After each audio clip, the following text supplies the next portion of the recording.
Bom dia, patriotas, confrades, confreiras. Aqui é o Gustavo de Paula, do canal Irmandade Conservadora.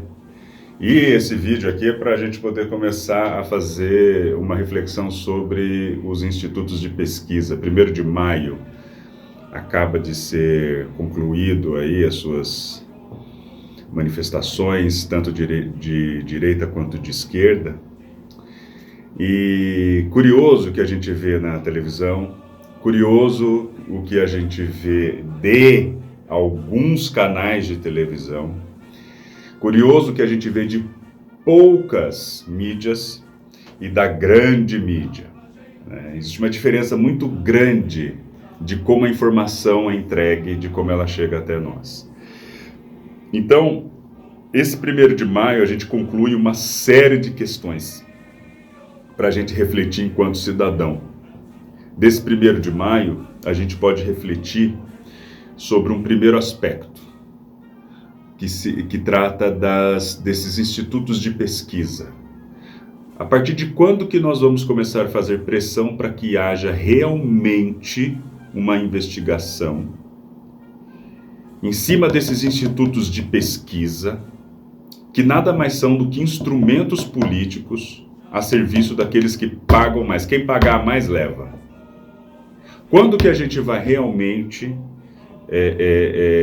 fazer a pressão devida para que haja, sim, uma investigação sobre isso?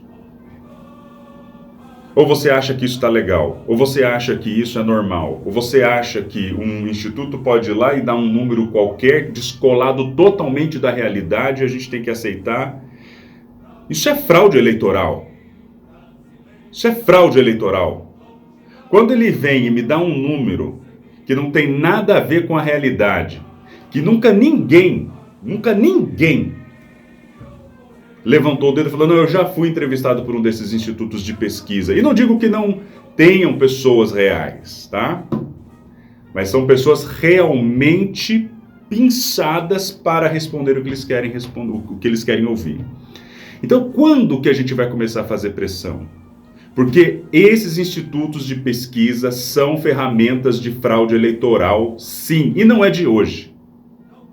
Eu não estou falando de hoje. Há muito tempo. Nas eleições presidenciais de 2018, eles já deram, assim, um show de horror de informação.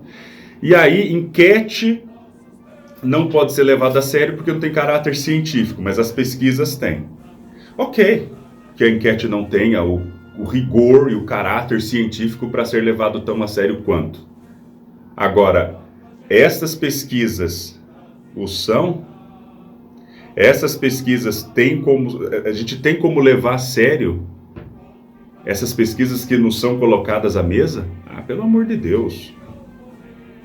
Pelo amor de Deus. Então, o 1º de maio, a primeira coisa que a gente pode abstrair desse 1º de maio é em relação aos dados da pesquisa. A segunda informação que a gente consegue ter, assim, a certeza que isso a gente já está careca, né? Eu estou ficando careca já, a gente está careca já de saber, que é o seguinte. Como a mídia, a grande mídia podre, como eles escolhem o que eles querem falar, como eles querem falar. Como isso nunca foi tão claro, nunca foi tão cristalino, nunca foi tão evidente que a grande mídia, ela trabalha para uma ideologia específica. É uma militância ostensiva a favor de ideais outros que não nacionais, que não patriotas. A mídia, que deveria fazer um papel isenta de trazer a informação como ela realmente é, para realmente nós termos uma fonte limpa de informação para bebermos, ela traz um conteúdo maculado, um conteúdo trabalhado, que Isso, assim, fica claro quando a gente compara, por exemplo, a época do saudoso, do querido, do brilhante Dr. Enéas. O que fizeram com o Dr. Enéas? A mídia destruiu um homem inteligentíssimo, brilhantíssimo, culto, um dos melhores candidatos à presidência que esse país já teve. Dr. Enéas foi o melhor presidente que nós não tivemos.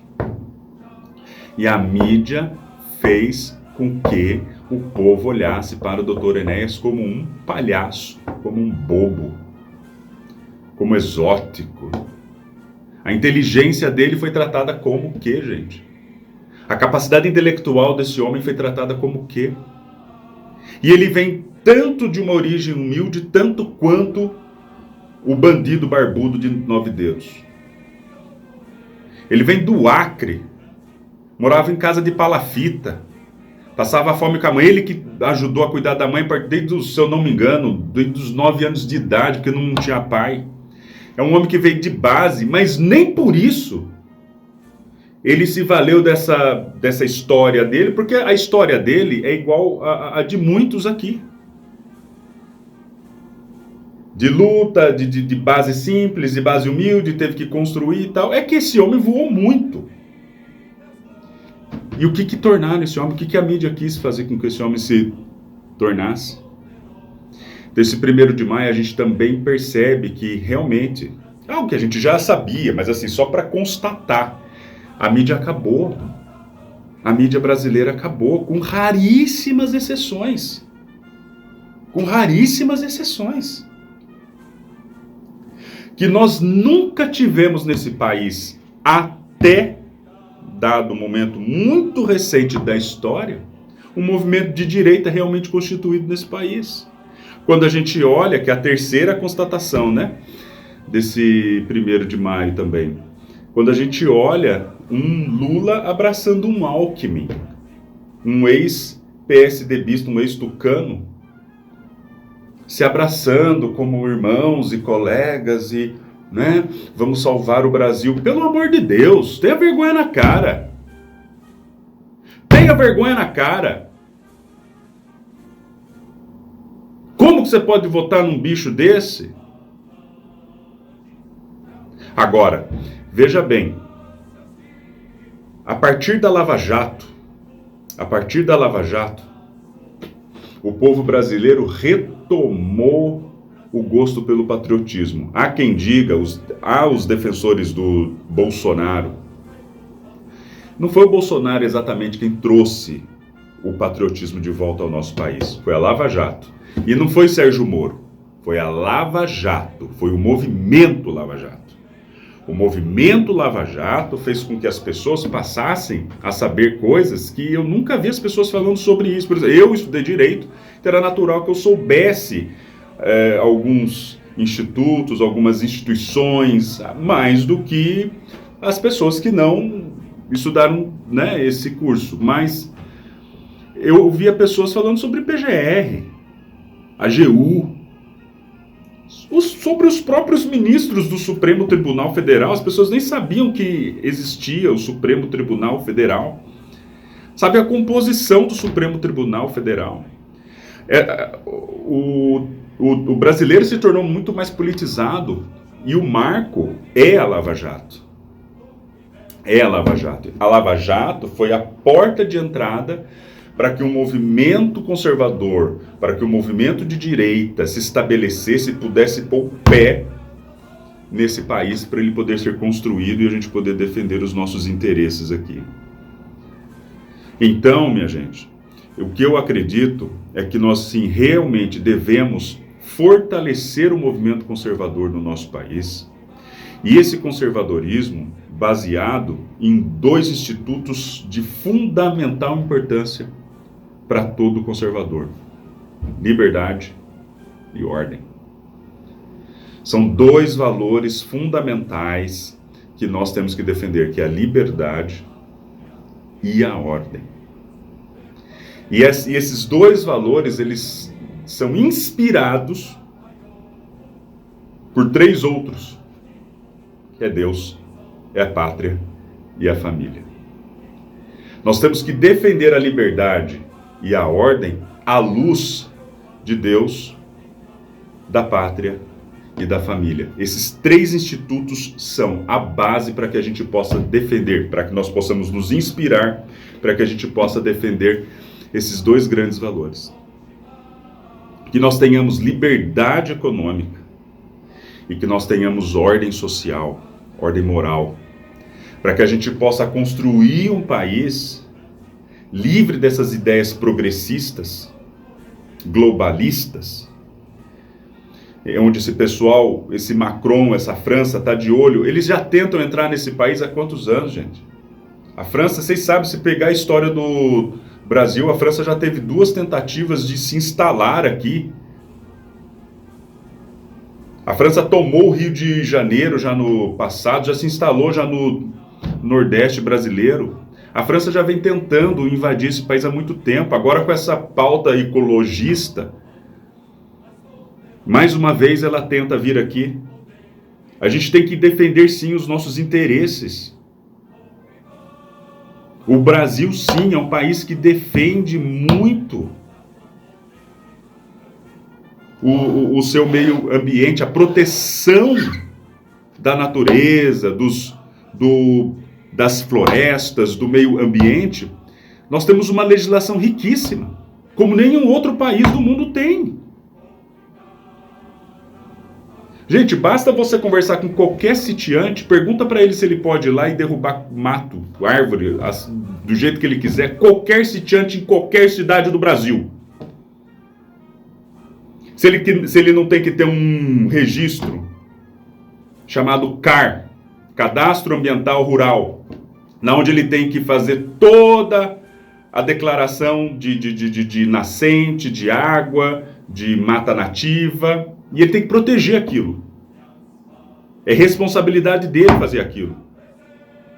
Pergunta para qualquer loteador, empreendedor imobiliário, se quando ele vai fazer qualquer projeto aí imobiliário, se não tem a legislação fazendo a defesa das áreas verdes, das áreas de proteção. A legislação é forte. E eu estou falando aqui numa área mais urbana. Quando você vai para áreas mais inóspitas do nosso país, essa proteção ainda é mais intensa. Os percentuais são maiores ainda. Sim, nós temos uma legislação moderna, rica, e que protege. Agora, a pauta que trazem de fora, dizendo que a gente destrói, que a nossa soja, ela é responsável pelo desmatamento da Amazônia, mas que absurdo! Que absurdo! Isso é capitaneado pelo senhor Macron, lá da França, aquele que ganhou de novo as eleições aí. Pelo amor de Deus! Isso é um absurdo. O pessoal quer que índio viva ainda lá como em 1500. Né? Não pode modernizar. Ele não pode evoluir. O contato com a civilização que foi dada lá no século XVI, ele não pode se beneficiar. Então só tem que olhar o lado negativo disso. Ele não pode se beneficiar. Já foi feita a troca de tecnologia quando os europeus pisaram aqui. Sim, eles queriam. Lá atrás eles já se encantavam pelos espelhos. Não dê espelho porque não é da cultura deles, eles não podem ter. Para lá, meu. Você quer que os caras fiquem andando pelado com arco e flecha até hoje? Até quando? Ser índio não significa ser atrasado. Ser índio não significa que você vai ter que viver no meio do mato para todo sempre. Isso é uma etnia que teve sim contato com tecnologias, com outra civilização. Sim, foi impactada no planeta Terra. Povos impactam outros. Não estou aqui julgando se foi suave ou se não foi suave lá atrás. A questão é que já houve o contato. Podemos sim respeitar a cultura de tribos indígenas como se respeita culturas de povos europeus que aqui se instalam. Não existem as colônias alemãs, as colônias portuguesas, as colônias italianas, e esses grupos, esses agrupamentos, essas colônias, eles enaltecem a sua cultura, a sua dança, a sua língua, a despeito de viverem dentro de uma outra sociedade, de um outro país? Por que com os indígenas isso não pode acontecer? Por que você não pode ter as colônias de tupinambás, de puris, toda sorte de etnia que existe nesse mundo brasileiro? E que eles enalteçam as suas línguas, que eles enalteçam a sua cultura, as suas danças, mas sim dentro da sociedade e do Estado que os abraçou, chamado Brasil, a nação brasileira. E que a gente se orgulhe disso. Agora, essa conversa de proteção indígena só faz abafar, deixa esse povo quieto no canto deles, não há integração com a sociedade. Não há integração com a sociedade. O índio tem que ser lá no meio do mato, quieto no canto dele. Não há integração. Não há interesse que haja integração. Porque o que fazem com os povos indígenas é uma questão de manter uma massa de manobra. Falam dos interesses deles sem perguntarem para eles necessariamente. Pô, você viu agora recentemente aí, maquiadora e fotógrafa enfeitando, pondo enfeites num índio fake para um movimento social aí. Pelo amor de Deus. E a mídia batendo palma para isso aí. E artista americano vendo falar salve a Amazônia. Salve a Amazônia do quê, rapaz? Salve a Amazônia do quê? Gente, eu sou de 1979. Quem é mais ou menos dessa mesma época que eu quero que vocês escutem uma coisa. Quem não cresceu aqui assistindo jornal, sentado no chão, vendo jornal com o pai e com a mãe, assistindo jornal, e no jornal não falava-se assim: as queimadas na Amazônia aumentaram X%, queimaram tantos, o equivalente a tantos campos de futebol. Essa era a comparação que sempre era feita, e vocês devem se lembrar disso. Vocês devem se lembrar disso. Se realmente fosse toda aquela quantidade, eu só nasci de 79, se daquela época até hoje se queimasse tanto campo de futebol como eles falam que tinham queimado, já tinha acabado a Amazônia, gente. Pelo amor de Deus.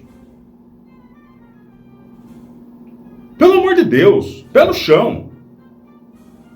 Então, 1º de maio serviu para a gente poder reavivar valores patrióticos, para reafirmar a nossa posição conservadora nesse país, para restabelecer o posicionamento de direita e os interesses nacionais brasileiros, e para confirmar, para não dizer reconfirmar, o ambiente hostil às ideias diferentes das progressistas que nós vivemos. É proibido questionar nesse país. Nós não temos o direito de questionar. Se você questiona, você é fascista. Você tem que aceitar a história como ela foi contada, ponto, e acabou. Você não tem direito de questionar. E isso, no que depender de mim, e de vocês, e de tantos outros patriotas Brasil afora, através desse canal, de tantos outros excepcionais que existem por aí, isso jamais vai acontecer. Então são algumas reflexões que eu queria compartilhar com todos vocês no dia de hoje, hoje é dia 3 de maio de 2022, por Angará.